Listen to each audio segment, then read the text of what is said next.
Was there?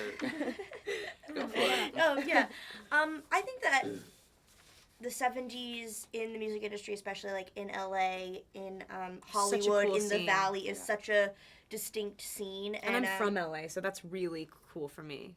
Yeah, I'm not, but still cool. And there's like a lot of people that you come by, especially when you do live in LA, that are like, oh, I saw them here, or like I ran into Cherie like here in 1975. You know what I mean? Like, and so like especially filming the movie in LA was really important and like added a lot to it. In order to prepare for the film, you did have to learn. I mean, I think you sang and played the instruments. Was there extra preparation that went into that maybe you had to dig deep or learn something new that you hadn't gotten to do before? Yeah, I mean, I definitely hadn't learned any of the Runaways songs, so that took a little bit to learn. And luckily, I played guitar before then, or else it really would have been hard. And you don't know that you can do something until you do it. And we had sort of really specific voices and moves and personalities to emulate, and they're known by a lot of really sort of diehard fans. And so, we wanted to get them right. Absolutely.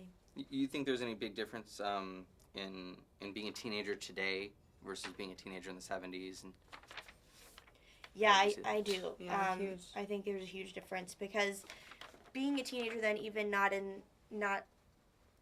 being an actor or musician, there was like so much more freedom that they had, and like the world that I've grown up in is so different, and especially starting out so young, I've grown up in a world of like doing school on set in this amount of hours, and very structured. Always having like adults to protect you. You know what I mean? And for them, they didn't have anyone, and it's like I can't tell if that's a good thing or a bad thing. I mean, it's bad in some ways, but also like the freedoms that they had to kind of figure out who they were is something that I'll never have. Yeah.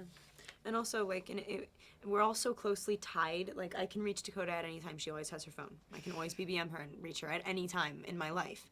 And, like, anybody who needs to know where I am can probably find out where, you know what I mean? Like, there was a different, people weren't so connected. You chose your connections. It was like you chose when you wanted to be seen and heard, and it's not really like that anymore. I mean, we're all very, very much on top of each other.